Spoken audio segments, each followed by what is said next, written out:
House Republicans staged what Democrats are calling a political stunt today in an attempt to derail testimony from a key witness in the impeachment inquiry. Dozens of lawmakers stormed a secure area of the Capitol Hill basement. That's where a top Defense Department official was appearing behind closed doors. Republicans chanted, "Let us in." They wanted to hear Laura Cooper's deposition. Cooper is the Deputy Secretary of Defense for Russia and Ukraine. Her testimony was delayed, but it eventually resumed. Lawmakers heard from this key witness a day after a different one testified on the Hill. Bill Taylor is the top U.S. diplomat in Ukraine. He appeared to contradict the president's claims that there was no quid pro quo with the country. He raised concerns that military aid was being withheld from Ukraine in exchange for an investigation into Burisma. It's a gas company that former Vice President Joe Biden's son had ties to. Some Democratic lawmakers called the testimony damning and disturbing. President Trump has asked GOP lawmakers to get tougher when it comes to the impeachment inquiry. He appeared to put out another call to action today, tweeting, quote, "Republicans are going to fight harder than ever to win back the House because of what the do-nothing Democrats have done to our country." Let's bring in Gearan and Olivia Beavers. Anne is a White House correspondent for The Washington Post, and Olivia is a congressional reporter for The Hill. Welcome to both of you. Olivia, I'd like to start with you.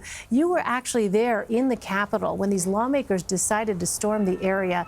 What was the scene like, and what exactly were these lawmakers trying to accomplish?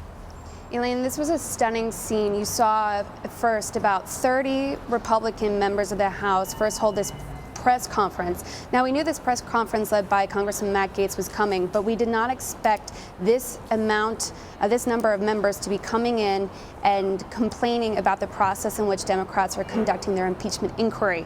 But what then we saw in something that I've never seen before after covering countless witness depositions and interviews on the Hill is these Republicans stormed into this closed space that reporters are not even allowed near the doors, and they forced themselves into the SCIF, as they call the secure facility, and sat there, ordered pizza, and insisted that they are able to take part in these witness depositions. Now, to clarify, some Republicans are taking part in these witness depositions from 3 different committees, but the ones that are not on those 3 committees are the ones who are upset.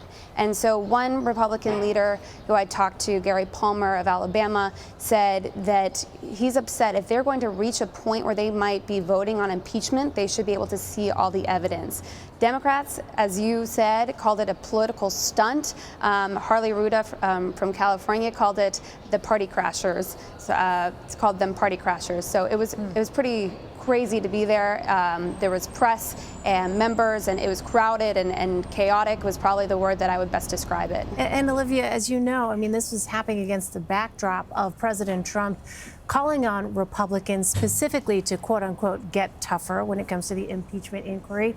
Could this perhaps have been a response to that call by the president? Now, my understanding is this has been planned for around a week, so this is not something that's resulting from the president's recent calls for them to take action, but it could have added to the number of Republicans who took part in this, and we were not expecting, like I said, this amount of show of force. But you know, what Democrats are tying it to is they say Bill Taylor, the top U.S. diplomat to Ukraine, offered such a damaging testimony yesterday behind closed doors related to a quid pro quo of Ukraine aid, that this is them attempting to distract from what they learned. Well, let's talk about Laura Cooper. She is the Deputy Assistant Secretary of Defense overseeing Russia and Ukraine. And how much weight are lawmakers putting on her testimfor Lawmakers Elaine, they've only just started to hear it. They've got, her testimony was held up for hours by the chaotic scene that Olivia described. So what they will hear from her, what we expect, is a description of how the aid process for Ukraine normally works, what that aid would be used for, why Ukraine had requested it, Congress had agreed to it, and the Pentagon was moving to get it to the Ukrainian government earlier this year, when all of a sudden that process was stopped under pretty mysterious circumstances. And she was right in the middle of those discussions as the Pentagon policy person in charge of Ukraine.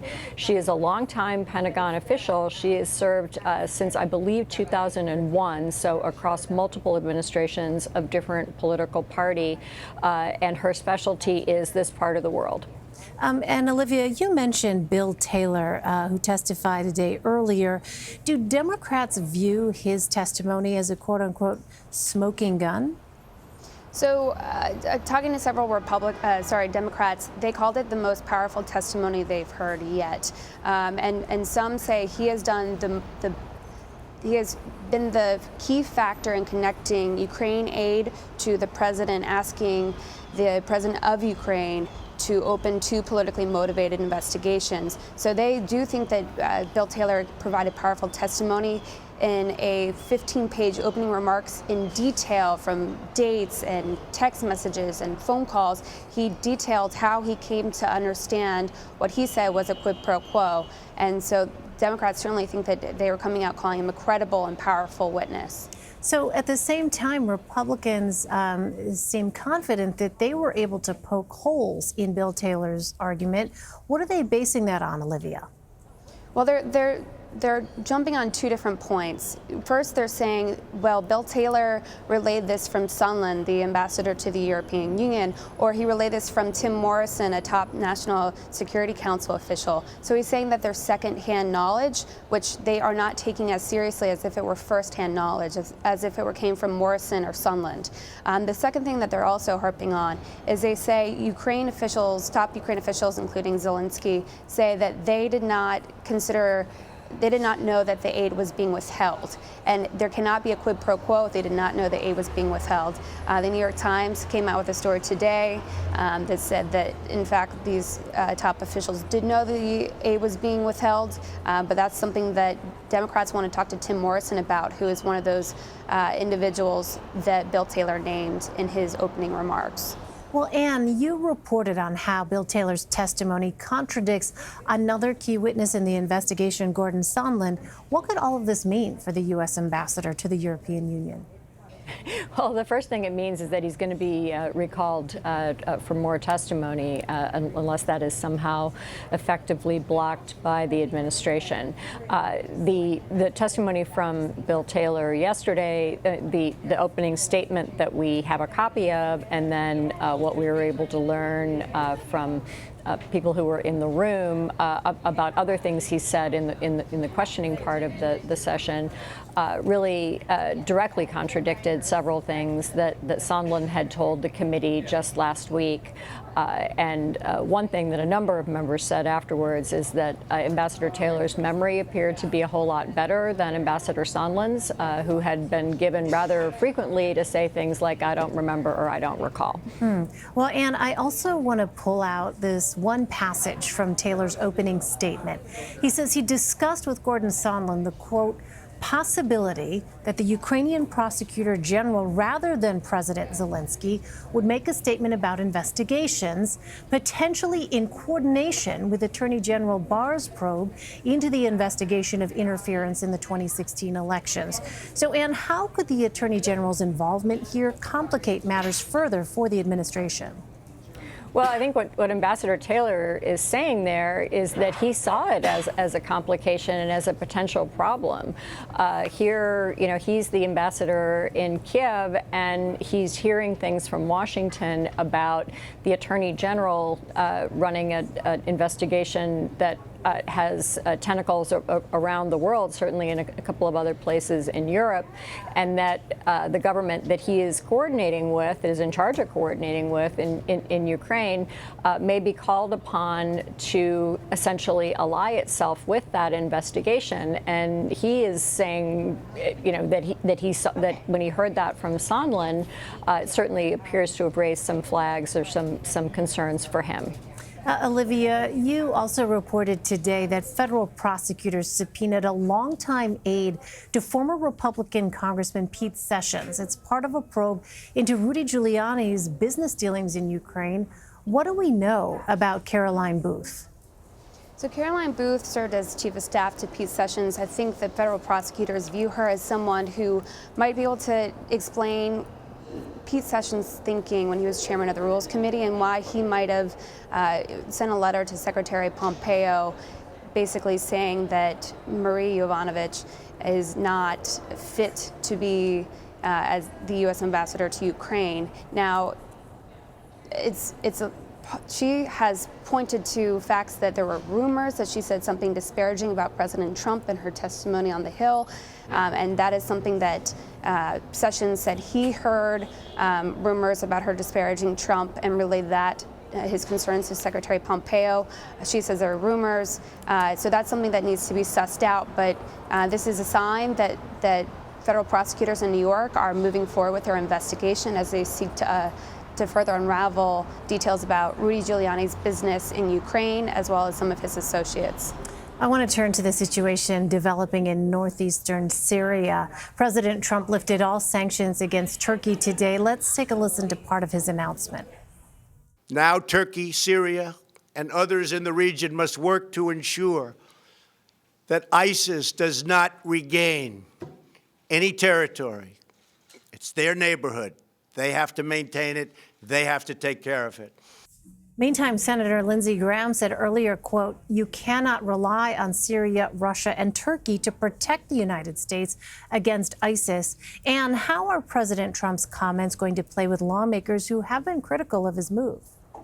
Yeah, I mean, one thing that Senator Graham does there is name Russia, which President Trump did not in his remarks at the White House today. He talks about other nations and that it's their neighborhood. What he's talking about there, without saying so specifically, is the deal reached yesterday between Turkey and Russia that would expand and enforce this ceasefire and turn it into a permanent or semi-permanent safe zone along the border, and lawmakers are concerned about that, as are a number of other people. And Graham is specifically concerned about the potential for the resurgence of the Islamic State in that area, and that he doesn't trust the parties that will now be involved to be accurate and complete policemen for that. He said only the U.S. military, only a continuing U.S. presence can adequately protect the United States. It was more moderate criticism from Graham of the set of Syria decisions that President Trump has taken than we've heard previously. But he was clearly voicing it, and he's clearly aiming it directly at Trump's announcement today that basically all is well and that ends well. And Senator Graham had also vowed to push forward with a bill to sanction Turkey. Do we know if that's still the plan? I have not heard that it isn't, although that is a very good question. Those separate sanctions could be held in abeyance depending on how this goes. But the ones that were lifted today were originally meant to be a deterrent against the actions that ultimately were taken in the incursion, and a deterrent further to things that haven't happened, which is some widespread massacre or something, or some dreadful humanitarian disaster. It hasn't been good. Conditions haven't been good along the border, and there have been skirmishes, there have been deaths, but it has not been the kind of wide, terrible situation that some had feared 2 weeks ago. All right, Ann Gearan and Olivia Beavers, thanks to you both. Really appreciate it. Thank you. My pleasure.